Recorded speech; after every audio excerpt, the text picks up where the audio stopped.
आपका बहुत बहुत धन्यवाद। हम लोगों को आपने जगह दिया, आपका मैं तहे दिल से धन्यवाद आपको देता हूं कि आप एक गरीब रिक्शा चालक को ये मौका दिया। सर जी, योजना क्या पहुंची है अभी? इनके दलाल बीच में खाते हैं और हमारे जनता को 5 किलो चावल 3 किलो 4 आटा गेहूं में इसी में भरमा दिए हैं। और जनता तो जानते ही हैं कि जहां 2 पैसा का उनको लाभ मिलता है वैसी भागती है, दौड़ती है। हम जनता के उन मुद्दों को दिखाते हैं जो जाति धर्म से उठकर देश और प्रदेश का विकास हो। प्रोग्रेसिव राजनीति के तहत विकास के मुद्दों को प्राथमिकता से दिखाया जाता है और जनता को एक मंच उपलब्ध कराया जाता है जिससे वो अपनी बात कह सके। आज हमारे साथ बस्ती जिले के महादेवा विधानसभा के सुरेश उर्फ कल्लू कबाड़ी जी हैं। आम आदमी पार्टी के महादेवा विधानसभा के प्रत्याशी हैं। आइए हम उनसे बात करते हैं। जी, आपका आइपा में स्वागत है। सर जी, आपका बहुत बहुत धन्यवाद। आपका हमको इस जगह पे आपने अपने स्तर से हम लोगों को आपने जगह दिया, आपका मैं तहे दिल से धन्यवाद आपको देता हूं कि आप एक गरीब रिक्शा चालक को ये मौका दिया।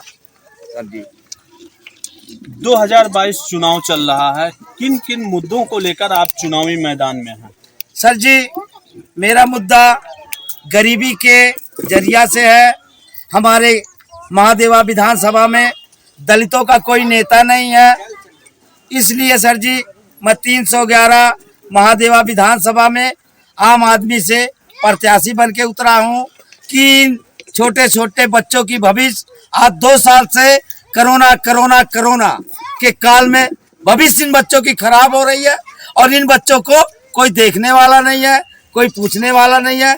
पर हमारे आपके बीच में मैं आपसे पूछता हूँ कि किस जगह कोरोना है, किस जगह ऐसा दुर्भाग्य खराब हो रहा भविष्य देश का कि ऐसी चीज आई है?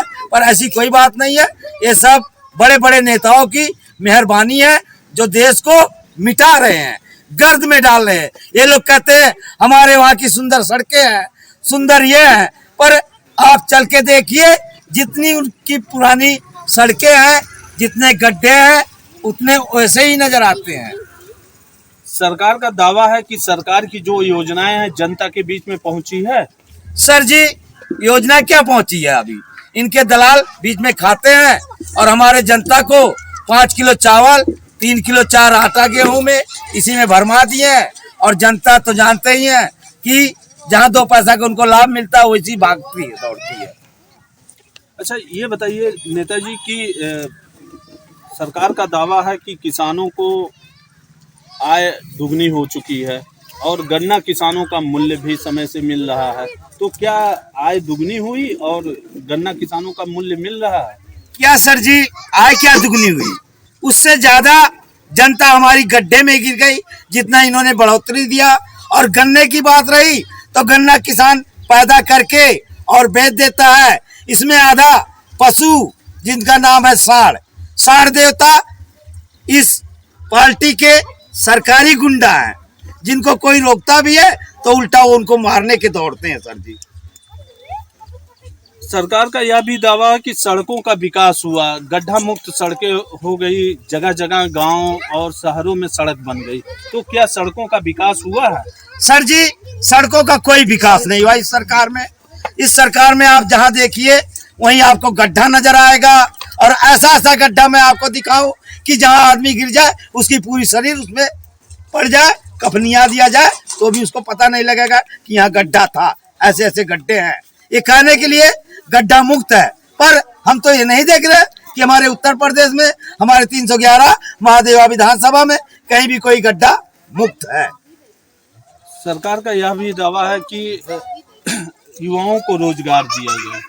सर, युवाओं को रोजगार क्या दिया गया?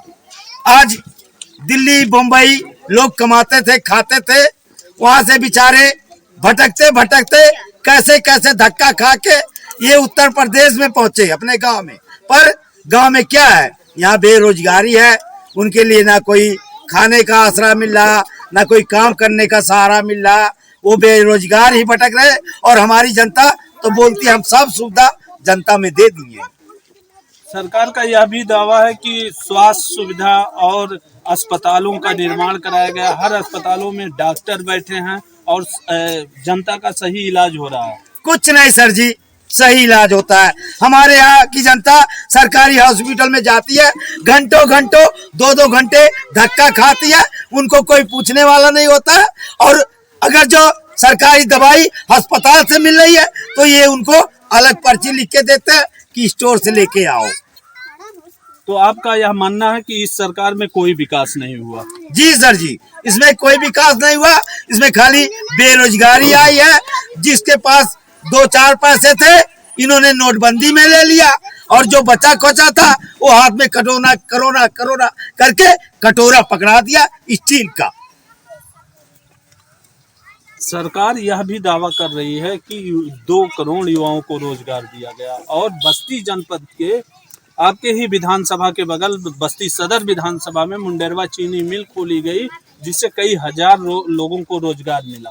रोजगार मिला होगा सर जी, ये मैं नहीं कहता हूँ, रोजगार मिला, पर उस रोजगार से हमको क्या लाभ मिल रहा है? जो हमारी कमाई है आधा इधर जा रहा है, आधा उधर जा रहा है। कहीं बिजली की बिल बाकी है, कहीं कोई बकाया है। आज हमारी आम पार्टी केजरीवाल जी ने एक पेपर मुफ्त किया कि हमारी ये सुविधा, ये लाभ हम उत्तर प्रदेश में देंगे। यही सारे नेता लोग लेके दौड़ रहे हैं। नेताजी यह बताइए कि आप चुनावी मैदान में हैं, एक तरफ सपा पार्टी है कि गठबंधन पार्टी सपा की है, वहीं दूसरी तरफ बीजेपी की पार्टी है। चुनावी मैदान में आप भी उतरे हैं, तो क्या मुद्दे हैं और कैसे उन लोगों को फेस कर पाएंगे? मुद्दे हमारे केजरीवाल जी के हैं, जैसे कि हमारे वहाँ बिजली फ्री होगी, बिजली का बकाया बिल माफ होगा, ये छोटे छोटे नन्हे हमारे बालक हैं इनकी पढ़ाई फ्री होगी, हमारे बुजुर्ग हैं उनकी दवाई फ्री होगी, हमारे नवयुवक भाई जो भटक रहे हैं उनको रोजगार दिया जाएगा, हमारी जो महिला घर में बैठी हुई है उनको 1000 प्रति महीना दिया जाएगा। आम आदमी केजरीवाल जी का 10 गारंटी योजना है, उस योजना को हम जीतने के बाद सरकार की योजना जनता में तुरंत लागू करेंगे। नेताजी एक मेरा आखिरी सवाल यह है कि आप राजनीति में क्यों आए? जिला पंचायत सदस्य भी जनता आपके चुनी, कहाँ से ये मन में उत्तेजना हुआ कि हम चले राजनीति में और जनता की सेवा करें? देखिए सर जी, राजनीति का सेवा तो मैं अपने बचपन से ही रखा था। हमारे साथ कितने लोग आए जुड़े, मैं प्रचार करके उनको प्रधान बनाया, बीडीसी बनाया, विधायक भी बनाया। वहीं से चलते चलते मेरे मन में ख्वाब आया, मैं 2 बारी जिला पंचायत लड़ा, अब की बारी मैं जीता सर। और मैंने ये देखा कि मैं जिला पंचायत जरूर हूँ, पर जनता का वो हक मैं नहीं दिला सकता हूँ जो जनता को चाहिए। जो जनता की मजबूरी है वो मैं जिला पंचायत होके नहीं दूर कर पाता। इसलिए सर जी मैंने ये ठाना कि मैं विधानसभा लड़ूंगा, गरीबों का मसीहा बनूंगा, गरीबों का दुलरुआ नेता बनूंगा। महादेवा 311 में आज तक महादेवा 311 का रिकॉर्ड है। जो लोग जीते वो कोई दिल्ली का है, कोई मुंबई का है, कोई आसाम का है। आपके बीचों बीच का महादेवा 311 कल्लू कबाड़ी राम सुरेश चमार दुलरुआ नेता विधायक बनेगा महादेवा में। ये बताइए कि जो विकास के दावे करते हैं जी, विकास का दावा जी, सपा हुआ, बीजेपी हुई या अन्य दल कोई जी, लेकिन विकास की राजनीति के बारे में कोई कुछ नहीं बोलता। सर जी विकास के बारे में क्या ये लोग बोलेंगे? विकास के नाम पे लूट खा लेते हैं, जो धन आता है वो गायब कर देते हैं। तो ये विकास का मुद्दा कैसे उठाएंगे जब पहले लील के बैठ गए हैं? अगर जो इनके पास धन होता, कोई और दिमाग होता या जनता के प्रति प्यार होता तो वो धन का मुद्दा या विकास का करते। पर इनको तो ये है कि देश को बेचो, खाओ और दलित दर बना के कटोरा पकड़ा के चले जाओ। अच्छा नेताजी, आप जिला पंचायत सदस्य हैं, अपने क्षेत्र में क्या विकास किए हैं, क्या समस्याएं थी उसको दूर किए? सर जी समस्या तो हमारे विकास में वहाँ जिला पंचायत में बहुत है, पर आज मैं 8 महीना जीत के हो गया। मुझे 1 रुपए का काम हमको जिला पंचायत से नहीं नियुक्त हुआ, जबकि मैंने 22 काम सड़क, नाली और सब चीजों का दिया, पर कोई टेंडर अभी तक नहीं दिए हम लोगों को। ये लोग वैसे ही लालीपाप दे के हम लोगों को रखे हैं। तो विकास कैसे क्षेत्र में करेंगे? आपकी समस्याओं का निदान नहीं हो रहा, नहीं मिल रहा काम, और सरकार का दावा है कि हम सड़कें बनवा रहे हैं, नालियां बनवाई जा रही है, सारी चीज, और जनता का विकास, जनता के मतलब क्षेत्र के अपने विकास के लिए जनप्रतिनिधियों को तो आगे आना ही पड़ेगा। जी सर जी, आपने ये सही पूछा और सही ढंग से पूछा, पर ऐसा है सर जी, हम ही आप में से एक बढ़िया रखवाला बनता है। कहने को तो लोग बहुत से लालीपाप बहुत तरह की बात करते हैं, पर क्या होता है सर, कहते कुछ और है, करते कुछ और हैं। चेहरा अलग है, सूरत अलग है। तो सर जी, जब दिल ही नहीं साफ है तो कैसे वो आगे बढ़ेंगे? हमारा ये कहना है कि अब की 2022 महादेवा विधानसभा से आम आदमी पार्टी का परचम लहराएगा, सपोर्ट जनता दे रही है। जी सर जी, हमको हर जात से 311 महादेवा विधानसभा में वोट हमको मिलेगा और हमारी पार्टी जीत के जाएगी महादेवा से। इसमें कोई दिक्कत, कोई शंका की बात नहीं है। जनता हमारे साथ है और भरपूर हमारी मदद कर रही है। अच्छा, ये बताइए कि इस समय जाति धर्म की राजनीति चल रही है नेताजी, बहुत तेज। जी सर जी, ये भी आपने मुद्दा सही पूछा, जात धर्म के ऊपर।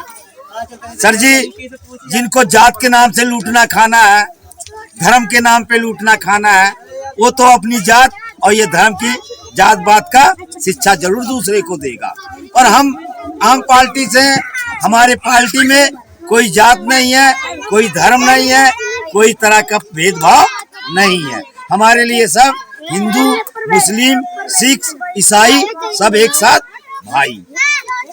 ये थे हमारे साथ महादेवा विधानसभा के कल्लू कवाड़िया जी और सुरेश उर्फ कल्लू कवाड़िया, जो आप पार्टी से प्रत्याशी भी हैं, और इन्होंने कहा जो मेरा मैनिफेस्टो है उसी के दम पे मैं जनता के बीच जा रहा हूं, और अगर मुझे महादेवा की जनता अगर सपोर्ट की, हमको आशीर्वाद दिया, अगर हमको मौका मिला तो बिजली, सड़क और शिक्षा और रोजगार जैसे मुद्दों की समस्याएं दूर करेंगे।